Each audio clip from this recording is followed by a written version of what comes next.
399차 최고위원회를 개최합니다. 다음은 400차 최고위원회는 풀세입니다.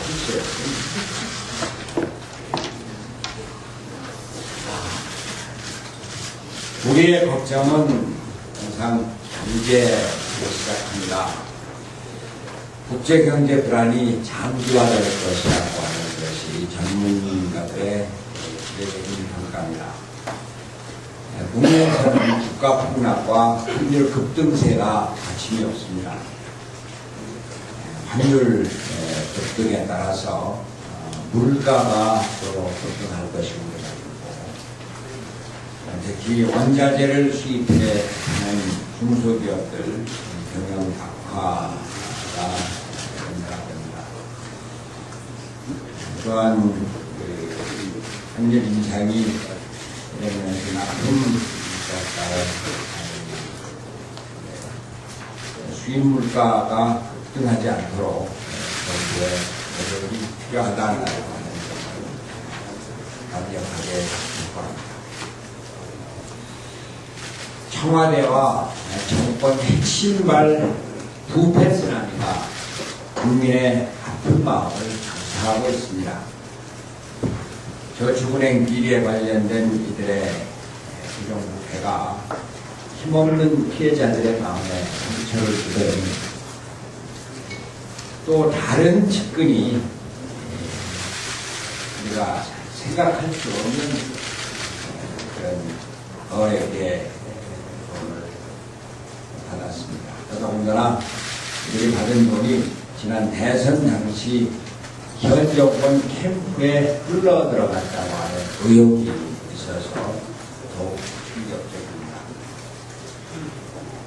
검찰은 정말로 구조 없이 성역 없이 수사에 착수해 주기 바랍니다. 살아있는 권력, 권력의 몸통에 대한 공정한, 엄정한 수사만이 검찰의 사명임을 잊지 않기 바랍니다. 우리 민주당은 이명박 정부 권력형 비리 진상조사 특별위원회를 구성해서 이 정부의 이 말기적 비리 불패에 대해서 엄정히 조사를 하고 개선을 할 것입니다. 서울시장 선거가 우리 민주당의 경선 열기 속에 뜨겁게 자라오고 있습니다. 아울러 야권 통합 후보 선출을 위한 범야권 협의가 진행이 돼서 막바지에 이르고 있습니다. 이명 대표를 중심으로 한 이 협의에 노고가 많으신데 잘 말씀을 드리고 하루빨리 조속히 합의를 모아서 서울시장 선거 승리의 발판을 만들기 바랍니다. 범야권 단일화에 대한 우리 민주당의 입장은 분명합니다. 첫째, 반드시 단일화를 이룰 것입니다. 두 번째, 우리 민주당은 누가 되든 단일화 후보의 당선을 위해서 최선을 다하고 협력을 할 것입니다. 이번 서울시장 선거에서 민주당이 중심이 되어서 반드시 승리할 것입니다. 내일 모레 25일 우리 민주당의 후보가 결정이 됩니다. 우리는 이날 선출될 민주당의 후보가 야권 단일 후보가 되기 위해서 최선을 다하고 총력을 경주할 것이며 또 그렇게 되리라고 믿습니다. 저 자신 25일 민주당 후보가 결정되는 그 시간부터 서울시장 선거가 있기까지 또 그 전에 1차적으로는 단일화 후보가 결정되기까지 우리 민주당의 후보와 모든 일정을 함께하며 같이 뛸 것입니다. 당에서는 이를 위한 준비를 지금부터 착수해 주시기 바랍니다. 힘을 뿌리고 25일 민주당 후보 당선자 그 시간부터 그날 저녁부터 당장 일정을 지금부터 짜서 준비해 주기 바랍니다. 우리 민주당이 서울시장 선거 승리의 주역이 될 것입니다. 다음은 김진표 원내대표님 말씀이 있겠습니다. 한나라당이 시대착오적인 메카시즘 망령에 사로잡혀서 국정감사를 파행으로 몰아가고 있습니다. 한나라당의 박영하 의원이 19일 교과부 감사에서 자유민주주의를 부정하는 의원이 있다면 북한에 가라 이런 막말을 했습니다. 역사교과서의 개정이 민주주의의 핵심인 절차적 정당성을 제외했다고 하는 우리 야당 의원들의 지적을 시대착오적인 색깔론으로 폄훼하고 왜곡하려는 것입니다. 역사교육과정 개발 추진위원 20명 중에 9명이 절차를 위반하고 이제 소수 사람들이 마음대로 정했다고 해서 반발하고 사퇴한 그 문제를 지적한 것에 대해서 이런 시대착오적인 색깔론을 씌우려는 것입니다. 근데 문제는 박영하 의원뿐만이 아닙니다. 이에 질세라 홍준표 대표도 어제 역사교과서에 자유민주주의 표기를 복원한다고 해서 반발하는 민주당 의원들은 우리 헌법을 부정하는 것과 다름없다. 이런 또 막말을 했습니다. 대체 누가 자유민주주의와 헌법을 부정했단 말입니까? 우리 민주당은 민주정부 10년 동안 대한민국 토의 키를 잡았던 정당이고 그 누구보다도 앞장서서 우리 헌법이 명시한 자유민주적 기본 질서를 수호하고 존중해 왔습니다. 야당의 정당한 문제 제기를 메카시즘과 색깔론으로 저주하고 폄훼한 것 도저히 묵과할 수 없습니다. 한나라당은 숭고한 헌법적 가치를 당리당략에 따라 제멋대로 악용하는 비열한 행태를 당장 중단하십시오. 조용한 헌법재판관에게 구시대의 색깔론을 덮어씌우고 군 장병들에게는 민주화 운동은 대한민국을 부정하는 세력이 벌린 일이라고 엉터리 교육을 시키는 것이 헌법을 수호하는 일인지 이명박 한나라당 정권에게 되묻고 싶습니다. 우리 민주당 의원들의 명예를 훼손하고 국민을 호도하는 발언을 한 홍준표 대표와 박영하 의원은 국민 앞에 분명히 사과해야 할 것입니다.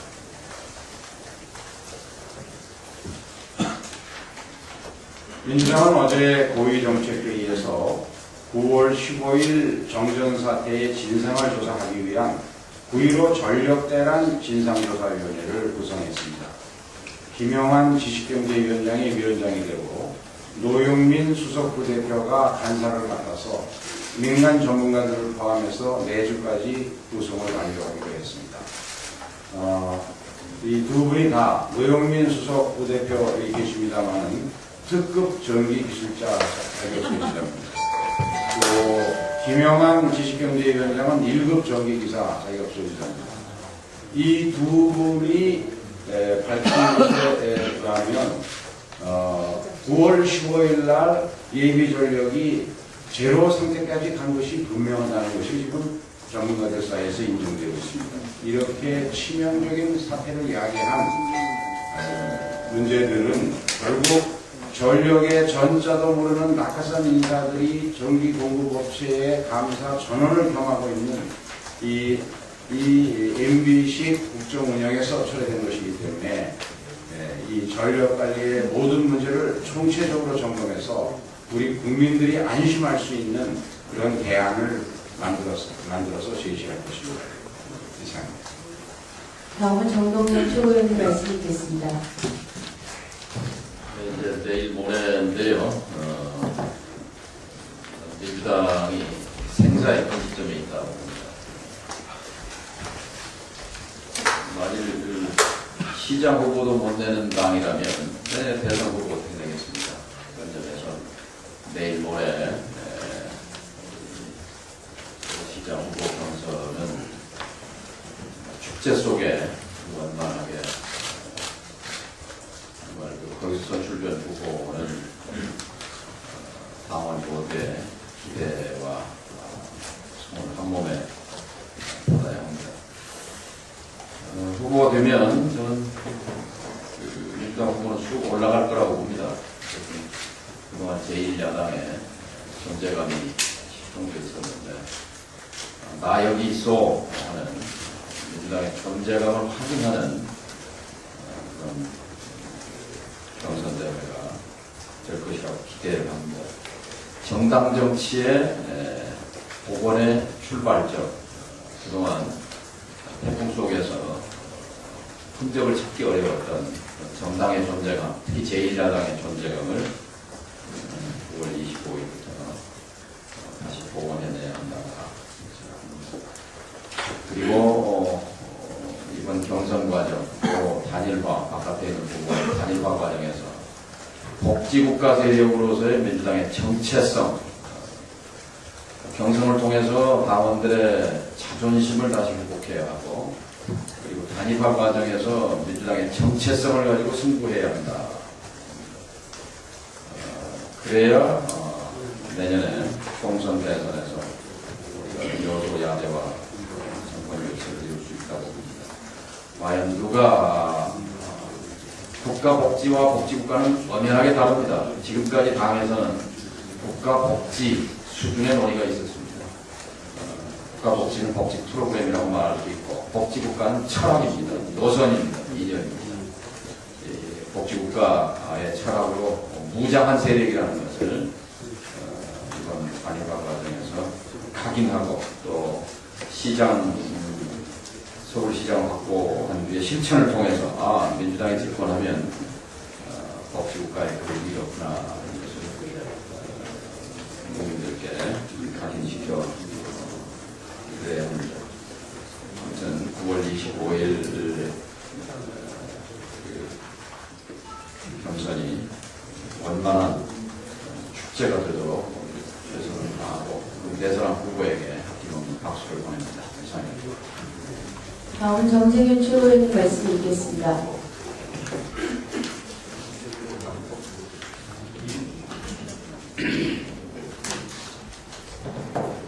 이명박 정권의 최측근 비리에 국민은 분노합니다.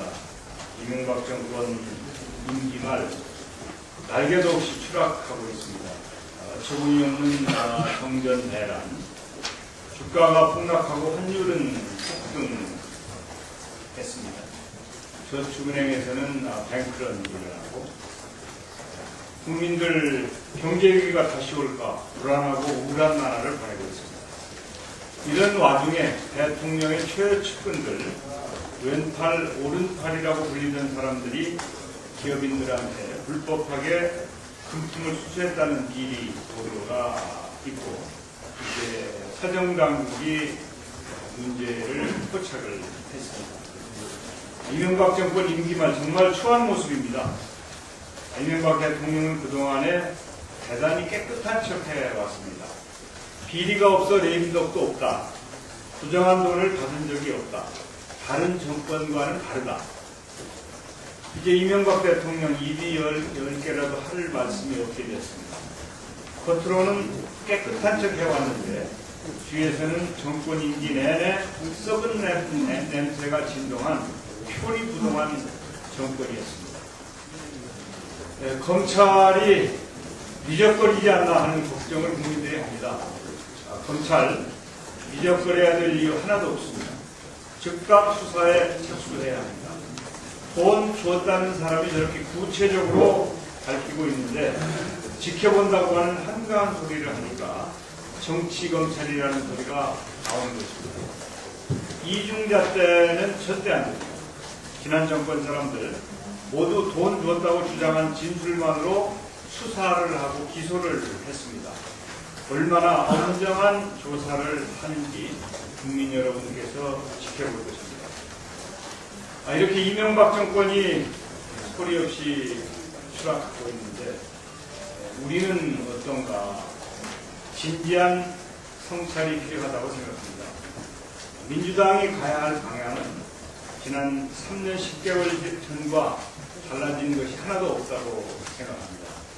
정권 교체, 야권 통합, 수권 정당이 우리가 가야 할 길입니다. 지금 임기 말 이명박 정권의 실정이 극에 달하고 있습니다.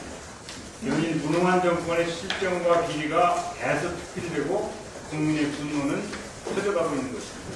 이런 상황에서 민주당이 돋보이게 해야 합니다. 국민의 분노와 아픔을 우리가 제대로 대변해야 합니다. 초심으로 돌아가자고 제안합니다. 우리 모두 3년 10개월 전 정권을 뺏긴 그때로 돌아가야 합니다. 책임 있는 사람들 모두 개인의 욕심을 버리고 선당 투사 하자는 말씀을 드립니다. 이상입니다. 다음 이인영 최고위원님 말씀을 듣겠습니다. 어제 한나라당의 나경원 최고위원께서 강서구에 있는 버스 공영차고지에서 승객 한 분을 만나셨다고 합니다. 그 자리에서 버스 승객께서는 나경원 최고위원에게 복지가 가장 중요한 이슈인데 시민이 뭘 원하는지 더 관심을 가져달라 이렇게 말씀하셨습니다. 그 시민들이 정말 민심이 어디에 있는지 정확히 말씀해 주셨다고 생각합니다.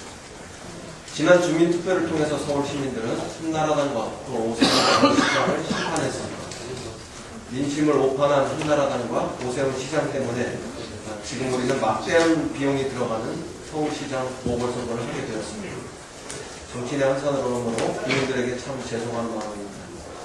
그렇지만 이 보궐선거를 통해서 서울시가 또 대한민국이 어떤 것이 더 좋은 복지인가와 관련해서 복지 콘테스트 경연장을 벌일 수만 있다면 그나마 다행스러운 일이 아닐 수 없습니다. 이것이 시대 정신이기 때문에 그렇습니다. 그런데 나경원 최고위원께서는 기자들에게 무상급식에 대한 원칙과 소신에는 변함이 없다 이렇게 말씀하셨다고 합니다. 거듭 말씀드리지만 주민투표 결과에 대한 불복이고 여전히 오세훈 아바타, 여성 오세훈으로 활동하겠다는 이런 선언으로 간주되고 있습니다. 박근혜 의원 등은 한나라당 의원들의 다수는 복지 노선 쪽으로 옮겨가고 있는데 한나라당의 서울시장 후보를 하겠다는 분이 당의 흐름과 배치되는 노선을 걷고 있는 것은 아닌지 궁금합니다. 다시 한번 한나라당에 촉구합니다. 복지 노선에 대한 한나라당의 당론이 무엇인지 서울시장 선거가 있기 전에 분명히 밝혀주셨으면 합니다. 오세훈 전 시장의 오만과 독선 때문에 발생한 서울시장 보궐선거에서 다시 오세훈 전 시장의 아바타가 출마하는 것은 우리 국민들은, 서울 시민들은 납득할 수 없습니다. 오늘 나경원 최고위원께서 출마 선언을 한다고 합니다. 저는 다시 한번 묻고 싶습니다. 한강 르네상스에 대한 입장은 무엇인지, 디자인 서울에 대한 입장은 무엇인지, 4대강 대운하 사업 등과 관련된 입장은 무엇인지, 그리고 또렷하게 친환경 무상급식과 관련한 입장은 무엇인지 서울 시민과 함께 듣고 싶습니다. 이상입니다. 다음은 박수찬 최고위원님 말씀을 듣겠습니다. 지금 서울시장 선거와 관련해가지고 여론조사 결과를 놓고 일희일비를 하는 분들이 많이 계십니다. 그런데 이 선거를 한 달도 더 이상 남겨놓은 이 시점에서의 여론조사라는 것은 본선에서의 경쟁력과는 아무런 상관이 없고 본선 경쟁력을 절대 담보할 수도 없다 이런 생각을 갖고 있습니다. 제가 예시를 한번 하겠습니다. 이게 지금 1997년도 7월 20일자 언론에서 보던 내용인데 당시 이해창 후보가 40%, 김대중 후보 27%, 김정필 후보 7%, 다시 말하면 김대중 후보가 이해창 후보에게 13%나 줄였었는데 본선에서 승리했습니다. 또 선거 한 달을 앞뒀던 2002년 11월 7일자 여론조사를 보게 되면 이해창 후보가 36%, 정몽준 후보가 22%, 노무현 후보가 17%로 이해창 후보가 우리 노무현 후보의 배 이상 여론조사 결과가 앞섰음에도 불구하고 본선에서는 노무현 후보가 이겼습니다. 근데 여론조사 결과는 정확성도 없을 뿐만 아니라 반드시 그게 본선의 승리로 간다는 확신도 있을 수가 없습니다. 오히려 본선에서의 경쟁력이라는 것은 정책 그리고 능력과 자질이 앞선다. 그리고 본선에 가게 되면 상대방 후보로부터의 혹독한 정도의 공격과 비판을 받기 때문에 우리 이번에 야권 후보 단일화 과정에서도 반드시 후보 단일화를 만드는 과정에 검증위원회를 구성할 수 있도록 제안을 좀 해주시기 바랍니다. 제3자가 아주 공정하고 투명하고 객관적으로 후보 검증을 해서 검증 결과를 후보 단일화하는 선거인단이 알 수 있는 상태에서 경쟁이 될 수 있도록 해야 된다 그 말씀을 드리고 이것에 대해서는 반대할 사람이 없다고 생각합니다. 또 하나는 이명박 대통령의 최측근들이 모두 비리 부패로 구속이 된 그런 처참한 상황에 지금 처해 있습니다. 출범하자마자 이명박 대통령의 사촌 처형이 거액의 뇌물성 자문을 받아서 구속이 되고 또 이명박 대통령의 최측근이라는 천신일 씨가 또 구속이 되고 이제 이명박 대통령의 수석 비서관을 하고 있는 비서관이 또 구속영장을 청구된다고 합니다. 거기다가 신재민 전 차관 지금 이명박 대통령 최측근이 또 수십억을 받았다는 언론 보도 때문에 조사를 받아야 할 입장에 있습니다.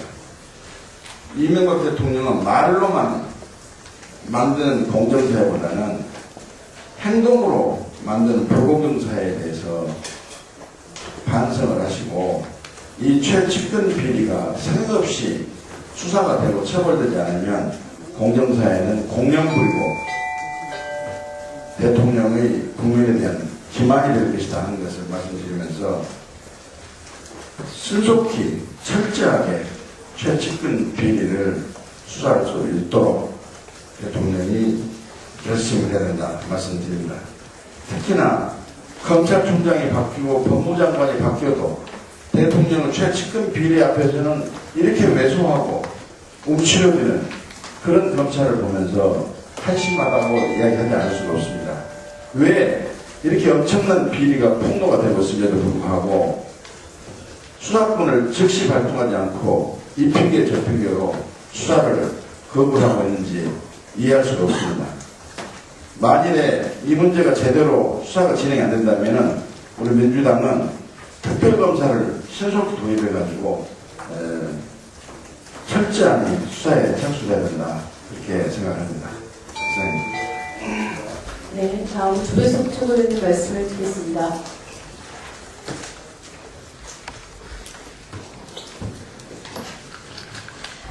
네, 이명박 대통령 측근 비리가 지금 마치 고구마 줄기 캐듯이 계속 쏟아져 나오고 있습니다. 부산 전축은행 비리에 연루된 청와대 정무일비서관 출신 김혜수 한국건설관리공사 사장, 은진수 전 감사위원, 김두 전 청와대 홍보수석, 그리고 이제는 왕수석, 왕차관으로 불리는 그 실세 신재민 전 문화체육관광부 차관이 이국철 SLS 회장으로부터 수십억 원의 금품을 받았다는 그런 의혹이 제기가 됐습니다. 또 이국철 회장은 박영준 전 차관이 일본 출장 때 수백만 원대의 향후 접대를 했다고도 얘기합니다. 지금 이 신재민 전 차관이 이국철 회장으로부터 10년 동안 수십억 원의 현금, 법인카드, 차량 등을 제공했다고 하는데 그 돈이 여권으로 흘러가는 것이 아니냐, 굉장히 충격적입니다. 또 이국철 회장은 또 다른 정권 실세를 거론하면서 2차, 3차 폭로를 강조하고 있습니다. 초대형 권력형 측근 비리 게이트로 비화를 할 조짐을 보이고 있습니다. 지금 이국철 회장이 이렇게 폭로를 한 것은 본인도 이것이 수사가 되면 형사처벌을 면할 수가 없습니다. 그렇기 때문에 진정성은 의심할 여지가 없다. 이 부분에 대해서 검찰에서 빨리 엄정하게 수사하길 바랍니다. 그 물타기나 꼬리 자르기식 수사를 하면 안 됩니다. 국민들은 그 임기 말 이 권력형 비리에 대해서 이것이 반복되는 데 대해서 정말 염증을 느끼고 또 분노하고 절망하고 있습니다.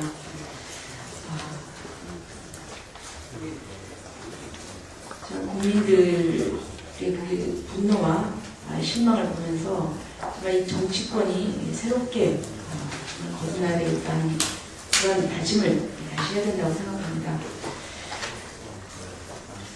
그리고 26일 날, 25일 날 서울시장 후보 경선이 되어서 우리 당 후보가 정해집니다. 우리 당 후보가 정해지면 그리고 또 그 과정이 투명하고 그리고 또 아름다운 경선이 되어서 이 정치에 대한 어떤 새로운 희망을 던져줘야 된다고 생각합니다.